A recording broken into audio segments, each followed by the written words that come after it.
IAS Deepak Rawat अपने अंदाज से सभी को हैरान कर देते हैं। आज फिर ऐसा ही हुआ जब वो प्रशासनिक अमले के साथ अचानक एक गांव में पहुंच गए, जिसे देखकर हर कोई हैरान हो गया। जी हां, आईएएस दीपक रावत नैनीताल जिले के रामनगर में ग्राम चुकुम पहुंचे। यहां पहुंचकर ग्रामीणों के बीच गए और उनकी समस्याएं सुनी।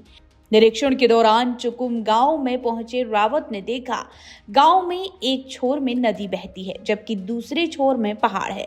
इस कारण गांव में बाढ़ की स्थिति बनी रहती है। गांव के बीचों बीच बहने वाली नदी से बरसात के दौरान ग्रामीणों को काफी परेशानियों का सामना करना पड़ता है। साथ ही कई लोगों की जमीन पहले भी बह चुकी है। इसके बाद दीपक रावत ने कहा, कुछ लोगों की बरसात में नदी में जमीन बहने के बाद यहाँ के ग्रामीण अन्य सरकारी जमीनों पर रह रहे हैं, जिससे उनकी मांग है कि सरकार की विस्थापन योजना के तहत अब जमीन दिलाई जाए। उन्होंने कहा कि ग्रामीणों को रामनगर तहसील के अंतर्गत अन्य सरकारी जमीन उपलब्ध कराई जाएगी, जिसको लेकर आज ग्रामीणों से उनकी इस मांग को लिखित रूप में लिया गया है।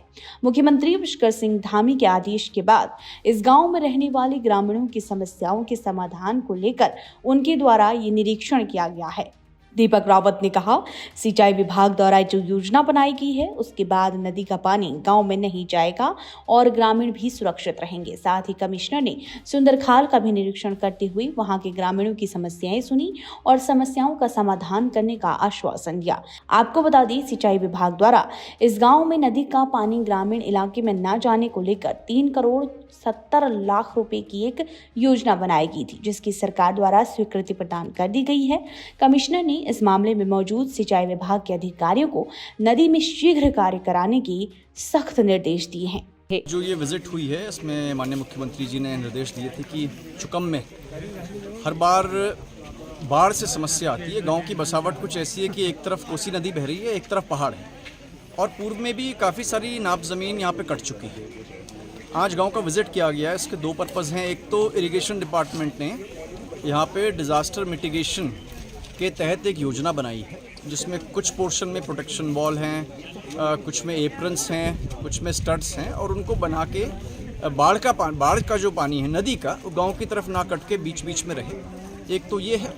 दूसरा ये भी इशू है कि यहाँ पे कुछ लोग पूर्व में जो रहते थे, जिनकी ज़मीनें अब कट चुकी हैं, वर्तमान में उनके पास ज़मीन नहीं है, वो अन्य किसी सरकारी ज़मीन पे काबिज हैं।